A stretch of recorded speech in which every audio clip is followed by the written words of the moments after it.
All right. So our workshop today is on SEAolidarity, and it's getting to explore your identity and community. Before we begin, I want to get to know everyone, so we're just going to start off with some intros. So if you're willing to speak and say your name, major, and a fun fact, you could go to the participants box, click that, and then you can click raise hand, and we will go through the list of names. So me, Jessica, and Lyndon will begin. So I'm Carmen. I'm a first year at UCLA. I'm a pre-HBS major, which means pre-human biology and society. And a fun fact is I got a 5-star rating on Yelp for my customer service when I was working at a poke shop. Okay. Hi guys, my name is Jessica. I'm also first year at UCLA. I'm majoring in MIMG, which stands for microbiology, immunology, and molecular genetics. And my fun fact is that I am left-handed. My name is Lyndon. I'm a 4th year physiology major. My fun fact is that I have danced on a dance team with both Carmen and Jessica before. So the 3 of us are going to be your co-hosts. So if you have any questions, you can message us individually on the chat, or you can just message to everyone and we can answer it.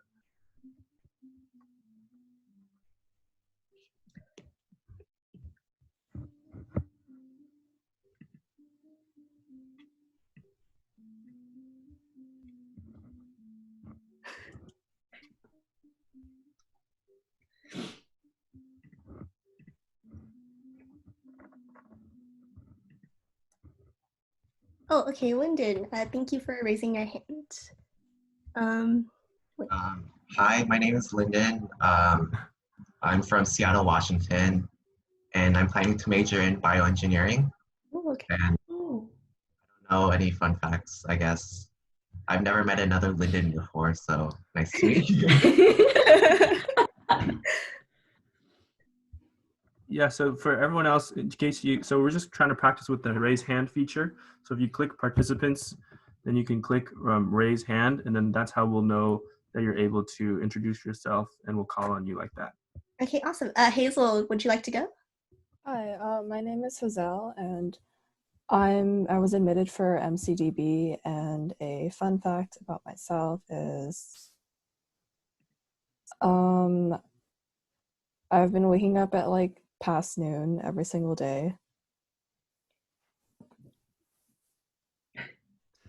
Nice. Sorry, I don't really have anything more interesting to share. Same though. Yeah, honestly. Vivian, you could go.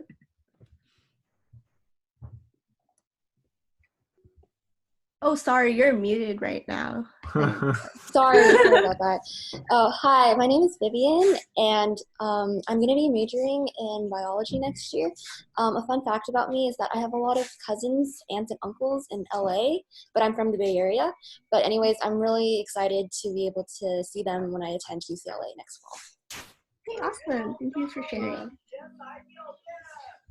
Okay. Oh, Chuan An, could you go? Hi, my name is Danan, but you can also call me Tuan or Tuanin. I am still deciding on whether to go to college, but UCLA right now is on top. And if I were to go to UCLA, I would go in as a human biology and society major. And I'm from Anaheim, California, so Disneyland. Awesome. Yeah. Fun fact about me is that last year I got attacked by a possum. Whoa. That's crazy. Yeah. Okay. Thanks for sharing. Lakota. Hi, my name's Lakota. I'm from Hawaii, and I plan to major in atmospheric and oceanic sciences next year. And fun fact about me is that even though I'm Vietnamese, I do not speak any of it. Okay, thank you. Vivian?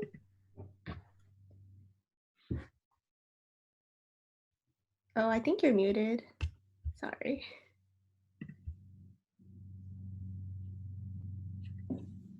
Hi, my name is Vivian. I'm majoring in math and econ. And fun fact about me, I've never been in a chat room with so many people with the same name as me. Yeah. Thanks. Angela? Hi, I'm Angela. I'm majoring at UCLA for business econ. And a fun fact about me is I just started painting, but I'm really bad. So if anyone wants to help me, they can. Awesome. Okay. And then we have Tyler. Hi, I'm Tyler. I'm from Riverside, California. I'm majoring environmental science. And a fun fact about me, I only met one person with my last name before. That's not in my family. Oh, okay. Cool. Next person, Poom? Hello. Oh, hello. Yes, hello. My name is Poom. I'm from Santa Monica, just a few minutes away from UCLA. I'll be majoring in history, hopefully. And fun fact about me, my parents own a Thai restaurant in Santa Monica. Ooh. Oh, that's cool. Oh, we have two more people. Okay. Kaylee? Hi, my name is Kaylee. I'm gonna major in civil engineering. One fun fact about me is that I like origami. That's fun. Okay. Thanks for sharing. Alex? Hi, my name is Alex, and I'm from Greeley, California, and I plan to major in human biology and society. And a fun fact is that, what interesting fact is that I'm like the only Asian in my area, and this is like the most people that had an interaction with Asians. Oh, legit. I'm like, oh my god. Okay. Next person, Grace. Hi, I'm Grace. I'm from Sacramento, and I'll be majoring in neuroscience. And a fun fact about me is I'd like to do yoga. Ooh, okay, fun. Next person, Varini.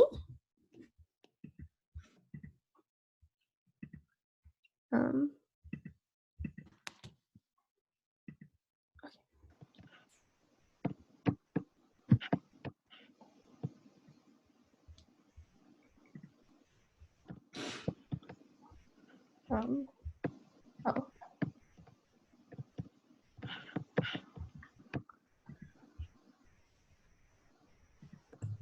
Okay, I realized I was muted this whole time. Okay, so my name is Rooney, and I'm planning on majoring in bio. An interesting fact about me would be, I don't know, I've just been learning to cook different things since quarantine, and that's basically it. Fun. Okay, and then we have Dustin. I'm from, oh wait, wasn't muted. Yeah.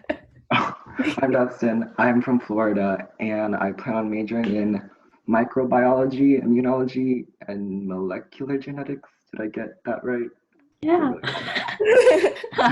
But an interesting fact is I work as a pharmacy tech in Walgreens right now, so it's kind of hectic.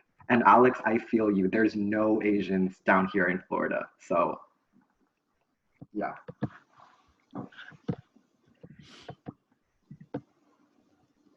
Who's drawing? Oh. Why? Okay.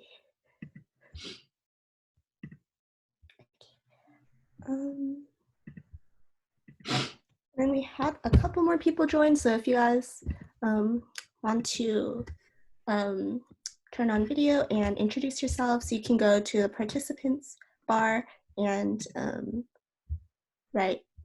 click raise hand.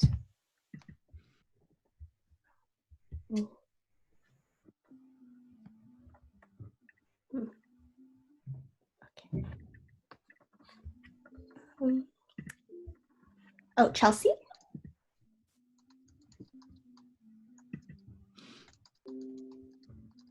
You can unmute yourself and then speak. I'm so sorry. Okay. Hi, my name is Chelsea. I'm from Burien, Washington, and I'm going to UCLA to study for neuroscience. A fun fact about myself is that I recently got into Yu-Gi-Oh! So I've been marathoning the series with my older sister, and right now we're on like episode 30 of the 4th series. So that's pretty cool. Yeah. That's it. Thank you for sharing, everyone. So sounds like most of us got to introduce ourselves. So we're just gonna begin the next portion of our workshop. Okay, so Jessica. Okay, so for this next portion, we're gonna do a little trivia game just to test your knowledge. So Carmen's gonna pull up a poll on Zoom where you can vote, and if you don't see the poll, then you can just type your answer in the chat box. So our first question is, which country is not Southeast Asian?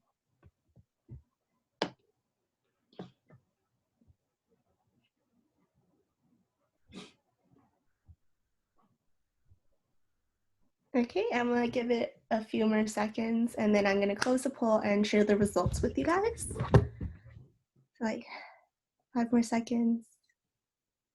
Okay, I'm gonna close it. Okay, so these are the results of our poll. So 19% of you guys thought that Burma isn't considered Southeast Asian, and like 4% of you guys thought that Malaysia isn't Southeast Asian, and 7% of you guys thought that Thailand isn't Southeast Asian. The answer is Taiwan, so most of you guys got that correct. We'll go over what countries and communities do identify as Southeast Asian a little later. But before that, we're going to begin our next trivia question. So for our next question, it is 11.3% of US families live below the poverty line. So what percentage of Hmong Americans fall under this category?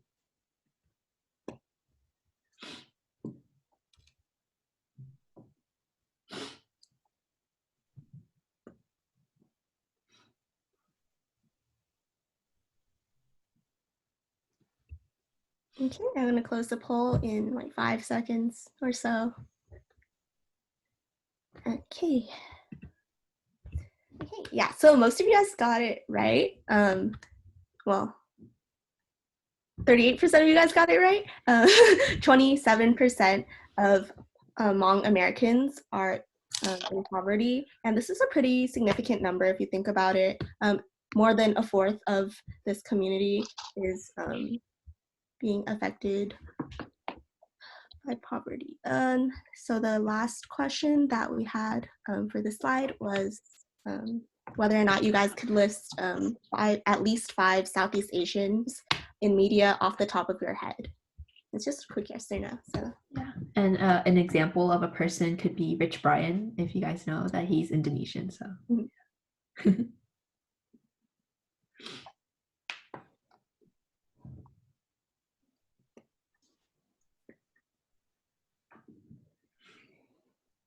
I'm gonna close the poll. So the majority of us cannot list 5 Southeast Asians in media off the top of your head. You're not alone. Me and Jessica actually had a bit of trouble when we were trying to figure out like whether or not we could. So props to you guys who could. I'm gonna begin the next slide. So these are just like some examples of Southeast Asians in media, which include Rich Brian, as Jessica said, and then Nikki, Lisa Ten, Ross Butler, Lana Condor, and Michelle Yeoh. Okay. So what countries are considered Southeast Asian? So if you look at the image that we have, you can see that in addition to Burma, Thailand, Malaysia, and Cambodia, which we mentioned in the previous slide, Indonesia, Laos, Timor-Leste, Brunei, and Singapore are also included. And the Hmong Americans, they don't have a specific country of origin, but they do they are considered Southeast Asian. They're like an ethnic group that they could live, I think they're known to live in like Laos, Vietnam, and Thailand, and parts of southwestern China. And one question we had was, what does it mean to identify as Southeast Asian? For me, I would say that identifying as SEA means that you hold ties to a SEA country, whether it be by being born in one of these countries or speaking the language of one of these Southeast Asian countries, or just growing up in an environment where it's highly influenced by the SEA culture. And then we have one more poll question for this workshop, and it's whether or not you guys have heard of the model minority myth.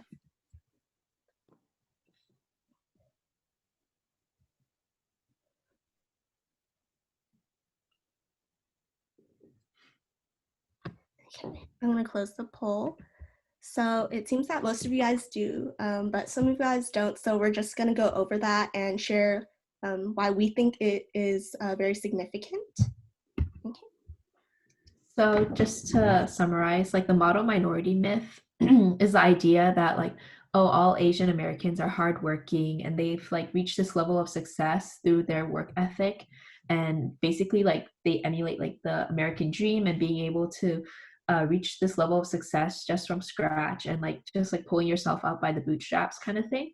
And so on the left, we have a quote by Blackburn in her article, What is the Model Minority Myth?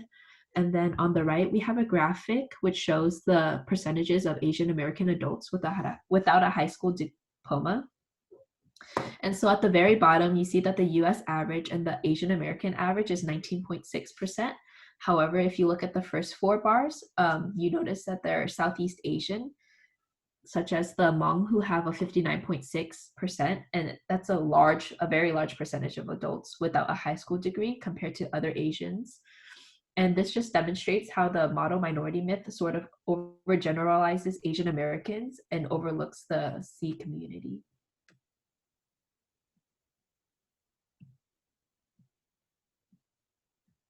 So what's the significance of the model minority myth?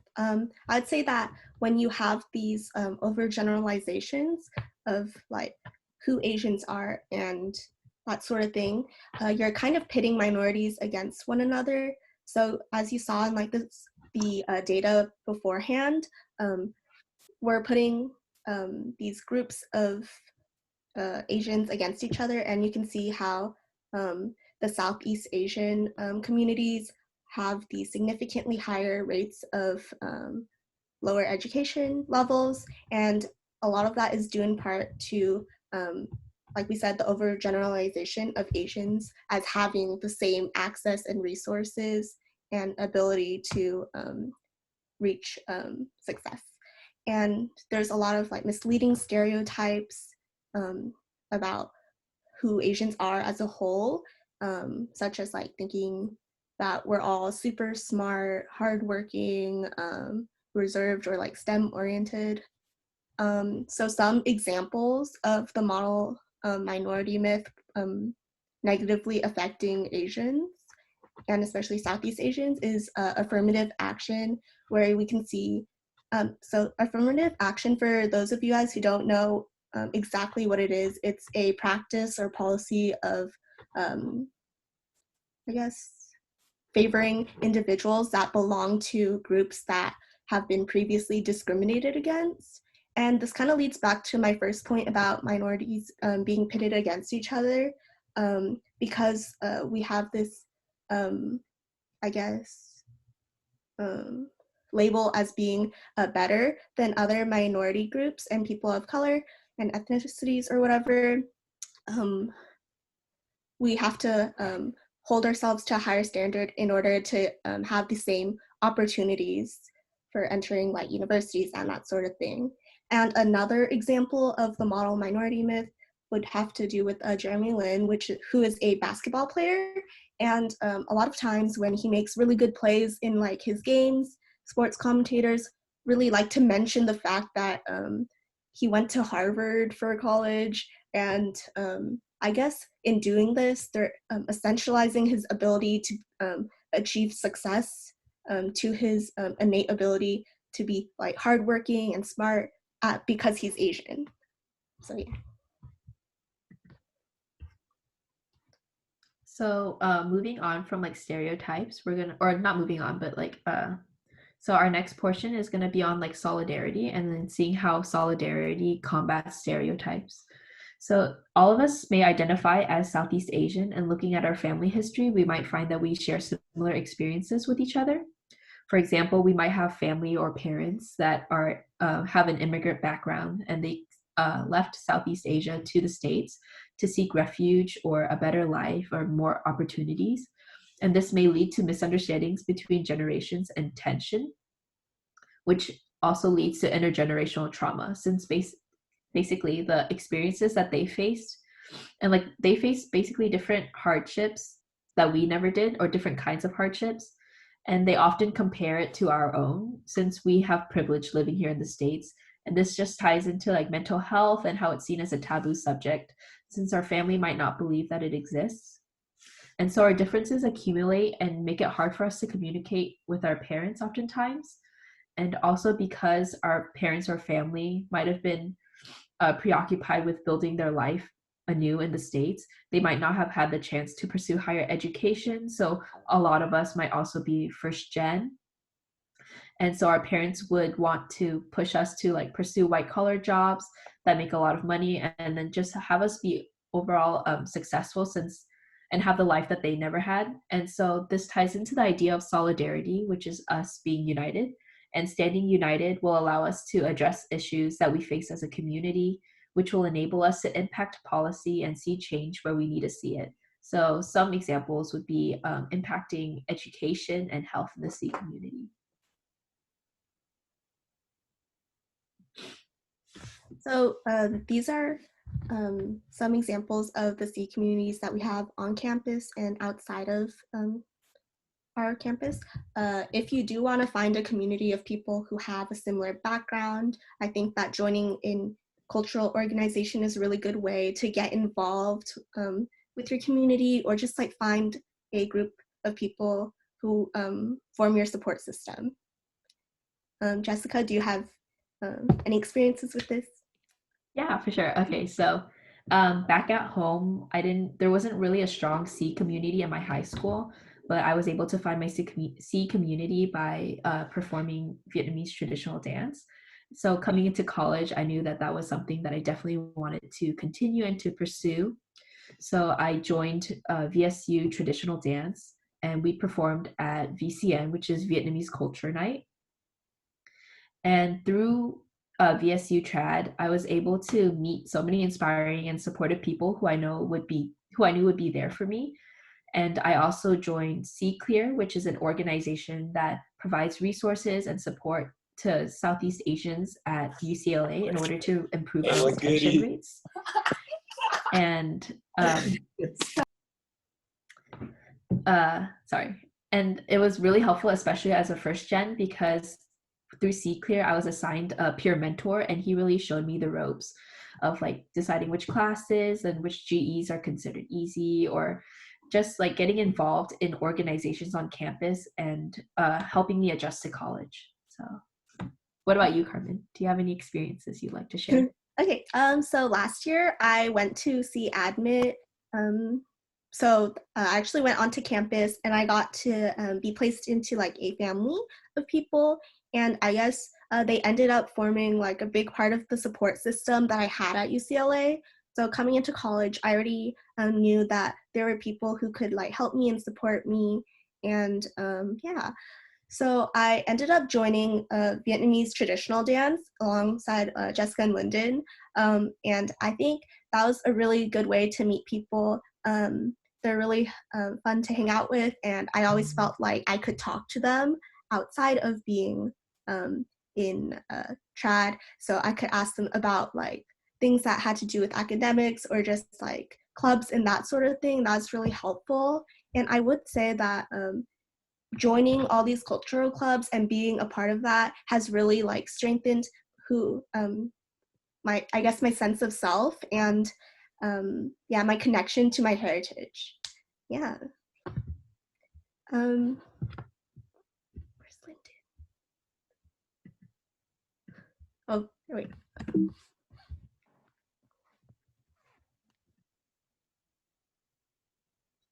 Okay, so for our next part, it's going to be about embracing our identity. So what is cultural identity?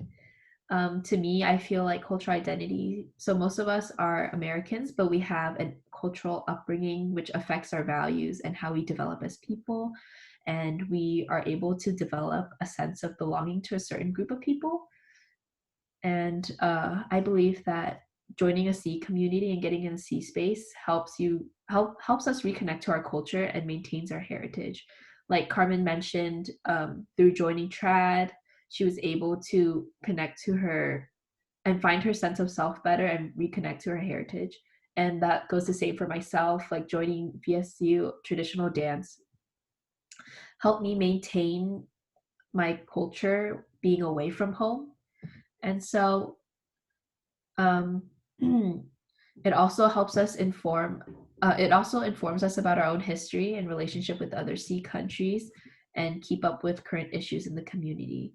So we were wondering if any of you guys had experiences being in a SEA-oriented space like clubs or organizations like in high school or back at home. And if so, how has this contributed to your sense of identity? So if anybody would like to share, they could use the raise their hand function. So yeah. Oh, okay.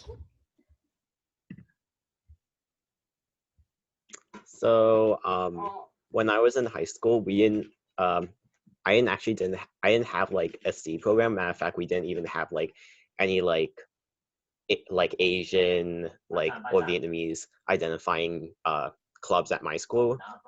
It was primarily the school I went to was primarily Hispanic, but I had this opportunity through like a friend of mine to go to a C conference at UC Santa Barbara, and it allowed me to understand what the idea of what does it mean to be Southeast Asian, why was people paid me to be this great person when throughout my life I had a lot of things that kind of contradicted that idea, and it was really interesting to learn about all of this history, and I wanted to and I kind of want to continue that when I get into college.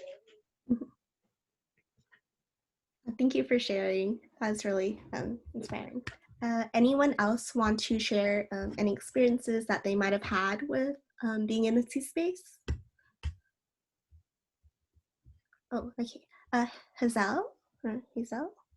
Yeah, hi. So I actually also did not have any SEA-oriented clubs at my high school. I think we have a Vietnamese student association, but I'm not Vietnamese, so I couldn't join that. But my church is Indonesian, and I think a really important thing that I've gone from that is not only have I been kind of surrounded by the language, but also we hold a lot of potlucks and stuff. And so I feel like a lot of my identity I kind of tie to Indonesian food. So just being able to eat that has been nice.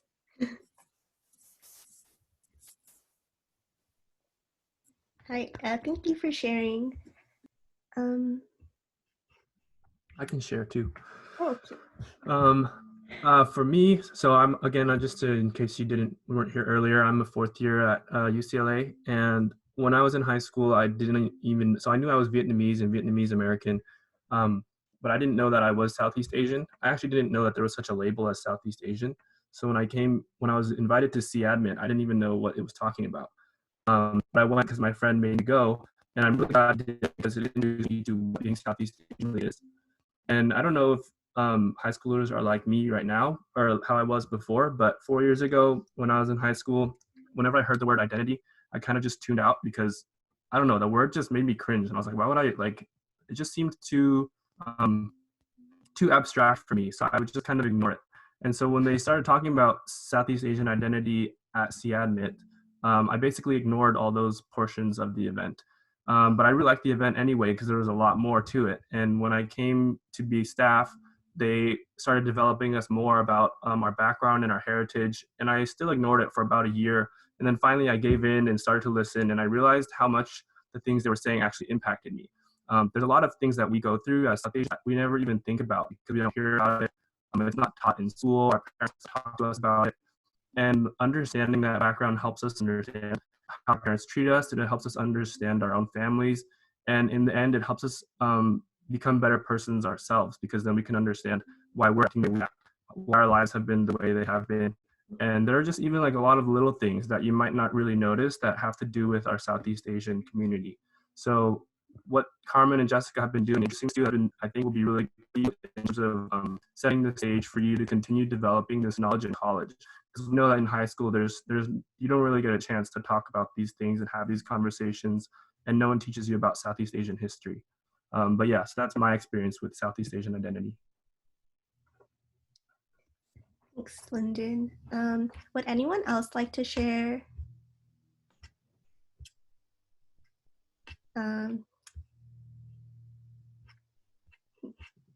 I'll just wait or.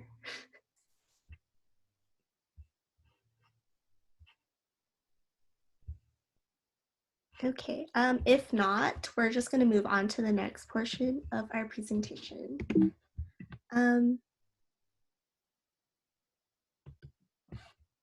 Wait. Okay. So we just wanted to learn a little bit about what you guys learned today. Yeah, we just wanted to gather our final thoughts and debrief like everything, I guess, like a general overview of like what we did today and what you might have learned about yourself and I guess your identity as Southeast Asian. Jessica will be filling in the slides as we go on. Shoot. Okay. So if you have something to share, you could unmute yourself and talk, or you could type in the chat box.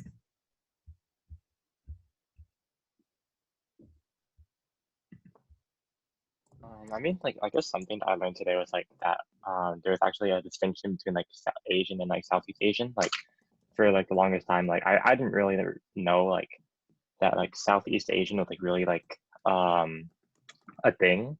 I thought it was just like all of us in like one category, but then it's pretty interesting to know that like our culture, like yeah, sure, like I'm Vietnamese, right? But then like there's a lot of similarities that I could have to sort towards someone that's like a different ethnicity, and like that's pretty interesting. Or wait, ethnicity or race or whatever the word is. But yeah.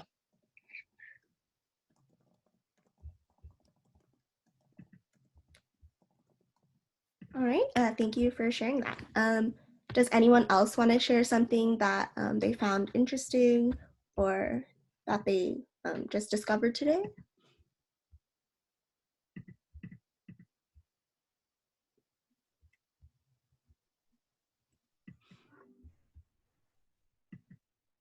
Go ahead, Vivian. Like I think for me, like it was just like really beneficial to learn that like there is like actually like a community out there like to support me, and like there's like a large amount of pride in that community at like UCLA.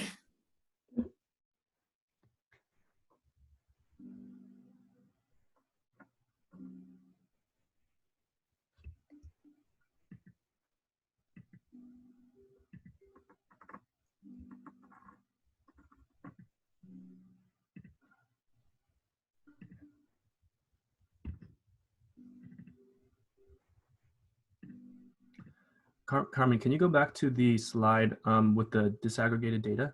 Yes. Yeah, I just wanted to build off on something. So someone else was mentioning how, and including me in high school, how we didn't realize that there were other categories of Asian besides just Asian. And that's kind of what SEAMIT is about too. SEAMIT was started many years ago because some Southeast Asian students realized that they didn't have people with similar backgrounds at UCLA. So they started SEAMIT to basically increase the representation of Southeast Asian people at UCLA. And when you see in this trend here is that East Asians like Koreans, Chinese, Japanese, they've been doing relatively well in terms of poverty levels, educational attainment, things like that. And that's because they migrated a much longer ago than we have. So they've had a chance to settle. Southeast Asians like Cambodians, Thai, Vietnamese, we came a lot later. And so it's a struggle for us as we try to integrate with society and get into these educational systems when a lot of us can't speak language, our parents don't speak English, and they just don't really know they don't have the resources basically to get to higher education. And the reason why this is important is because when you lump all of us together, Southeast Asians with East Asians, with all the Asians, you see that our compared to US averages, it doesn't look like we're doing that bad. And in a lot of cases, our overall averages as Asians is even better than national averages. Because that when school systems and governments, they see Asians, any Asians, they assume that they must be doing well, they must not need resources. There's no need for us to pay attention to them. But when we take apart the data and we look at all the Southeast Asians, you see that almost all the Southeast Asian countries, they're doing a lot worse than the national averages, but they're hidden because we're lumped together with all the Asians. And so that's why it's important for us to recognize that we do share a different history from other Asians, and that impacts us, and we want school systems basically, and that's kind of why we have SEAadmit. Does anyone else have anything to say? Joanne?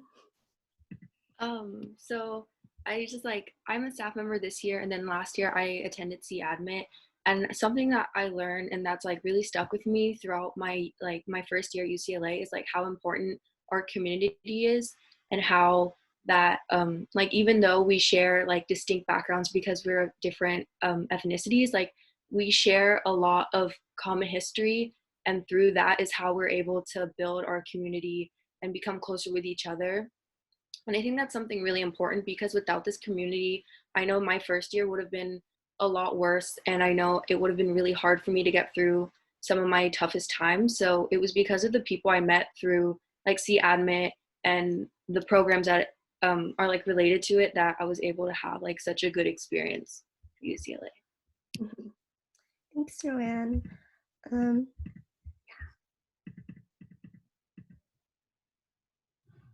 So I guess the one of the takeaways that you can have from this workshop is that solidarity between SEA communities is really necessary, especially if we want to see change in policies that affect our levels of education, immigration law, and just our health in our communities. So me and Jessica are just going to go into that for a little bit. Oh, wait, before we move on, Jason, did you have anything to share? Yeah. So hi, everybody. I'm Jason. I'm a third-year neuroscience major, and I'm really fortunate to really be here in this space because when I first saw SEAadmit weekend, my senior year of high school, I was like, no, I'm not going to go to that. I think it's pretty dumb and everything. So because I didn't know what it was. My community was mostly either Caucasian or Hispanic. And I guess throughout all of high school, I was just referred to simply as Asian. And, whenever I got accolades, it's wow, it's really cool that this international student can get some reward in a high school and everything. So identity was something that was foreign to me, but it was also something that that brought a lot of conflict to me. So when I came into UCLA, I essentially did things that kind of pushed away my identity from the beginning. So I did stuff that I liked doing physically. So I did taiko, which is Japanese drumming. I joined NSU instead. But I guess it was through my friendships there and through discussions that I've had where I was able to find this is what it means to be Asian American. And I think that really propelled me to take classes such as Asian M20 with Dr. Welty Tamai, History 176A, which is the history of Southeast Asian. And I took those classes last year, and I have to say it's one of the things that really, really, it's always cliche to say changes your life, but it definitely widened my perspective on what it means to be Southeast Asian, specifically for me, what it means to be Chinese Indonesian American. I've never used those terms until after I took Southeast Asian 176A, and I was so motivated to learn more about my identity and everything. And so it just necessitates that need for there to be a representation and an inclusive space where we can all talk about our identity. One of the things I figured out was Indonesia was super huge and super diverse, but we don't really get to talk to that much about it with like the Indonesian American community. So I definitely encourage like discussion just outside of this space as well, because I think that they're definitely important and everybody has a very unique perspective to bring to this community that's growing every day. Thank you for sharing. So going back to current issues that Carmen and I just want to talk about.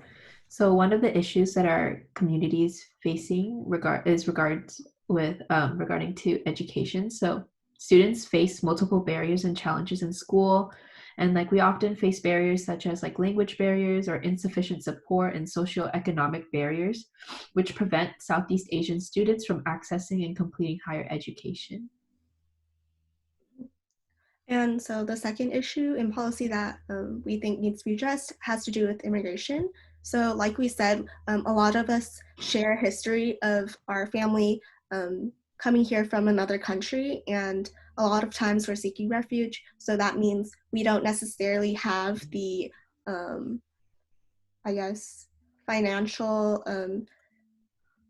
support to settle in a place that is, I guess, good for like your children and that sort of thing. So oftentimes we end up settling in communities that are concentrated with poverty. And, you know, because you're living in an area, you do have like barriers in terms of like access to like quality education. And a lot of times some of these places have histories of violence, and this is really like a negative thing, because when we're looking at the data, we can see that Southeast Asians who have a history of old convictions are more likely to be deported than other immigrants. And one other issue that we want to touch upon is on health and aging. So oftentimes limited English proficiency and poverty prevent many Southeast Asian American community members from receiving the health care that they need. So their traumatic experiences of war and genocide and displacement have left many Southeast Asian Americans with physical and mental health conditions that go untreated. So it's important that together as a community that we're able to address and improve and self-advocate for our community in order to receive the equality and like rights that are and resources that our community needs. All right. So one last thing, if you have any questions, comments, or concerns, feel free to contact me or Jessica through our email. And if you want to learn more about like policy and that sort of thing, definitely check out SEArac.org. There's a lot of information on current campaigns, and yeah. And if you want to learn more about the program that we're all involved with, you could check out SEAadmit.com. And then we're gonna stick around for a while. So if you have any questions about anything, doesn't necessarily have to be solidarity related, but we'll be here. So yeah. Questions about anything at all, and then just use the raise hand thing, and we'll go one at a time too. But if you don't, you're welcome to leave. Thank you for coming.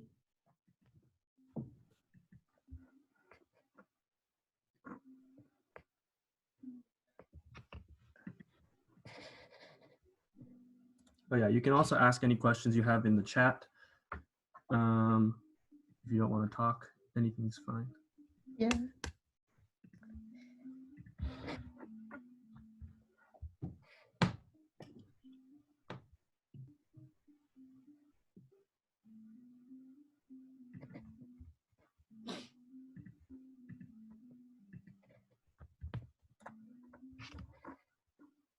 Elena, question. Yes, hi. So like earlier in the panel or with the professors and TAs, they mentioned like the area of like there's like a space where it was a community space for Southeast Asians. What is that called? I think you might be thinking of SEAclear. Does that ring any bells? No, they didn't mention a name, but they said that there's like it's like mentorship. Is that what it is? Yeah, so there's SEAclear, which stands for, actually Francis is on here, right? Or did he leave? Allison's on here. Okay. Allison, do you want to talk about SEAclear? I would love to talk about SEAclear. Okay, hi, by the way, I'm Allison. I'm a first year human bio and society major, and I'm currently an intern for SEAclear. So what it stands for is Southeast Asian Campus Learning, Education, and Retention, and it's basically a project on campus that provides and extends resources to undergraduate Southeast Asian students because as you can see, Southeast Asians have really high like dropout rates in higher education and stuff. So we provide things like peer counseling and mentorship, internship, and stuff like that in order to like basically maintain like the Southeast Asian like graduation rates and stuff like that, making sure that the students have the resources that they need to stay like in higher education and feel supported and everything like that.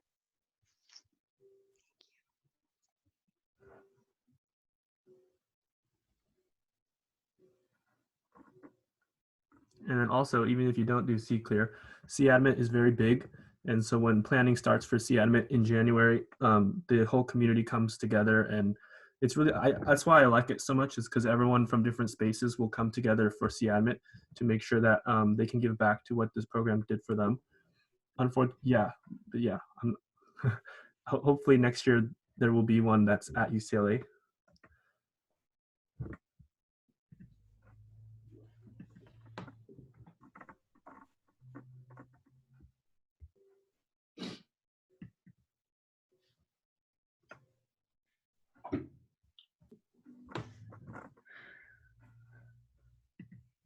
No one else has any questions about UCLA or life in general or anything?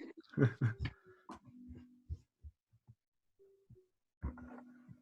see. Can I ask another question? Yes. Go for it. I saw something on like your Facebook profiles about hope, and like it's at like different high schools. Is this related to C? Do we have any Hope people in here? Hope is a program under Vietnamese Student Union, and it stands for, what does it stand for? Higher Opportunity Program of Education or something like that? Yes, that sounds right. Whoever said that. Higher Opportunity something education. Basically, they go out to high schools, and they have like fairs and things at different high schools that have a lot of Vietnamese students or Southeast Asian students, and they offer like tutoring and mentorship and things like that. I'm not actually in it, but I know that they're also a really big program like SEAclear, but they focus a lot on the high school students, whereas SEAclear focuses on people at UCLA. But basically same goal. Yeah. Yeah, and also for Hope, like they have site every week. So there's I think 3 different high schools that you can like sign up to go to, and then like every week. You don't have to go every week, but if you want to go, like it's an option every week that you can just go to the high schools and you can build connection with these like high school students and kind of help them through like their college app process if they're seniors, or just kind of like life if they're like not seniors. But yeah, you just kind of like go to site and visit these high schools and like kind of get to be their friend. Thank you.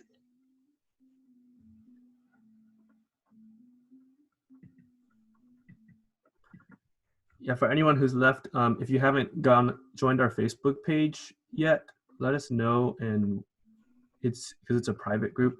But also, if you're not a mentee, but you want a care package, also let us know, and we can see if we can get that for you. Hopefully.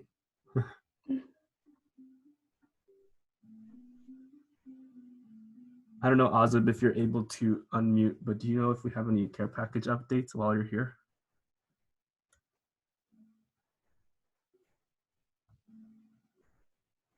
Maybe she's not.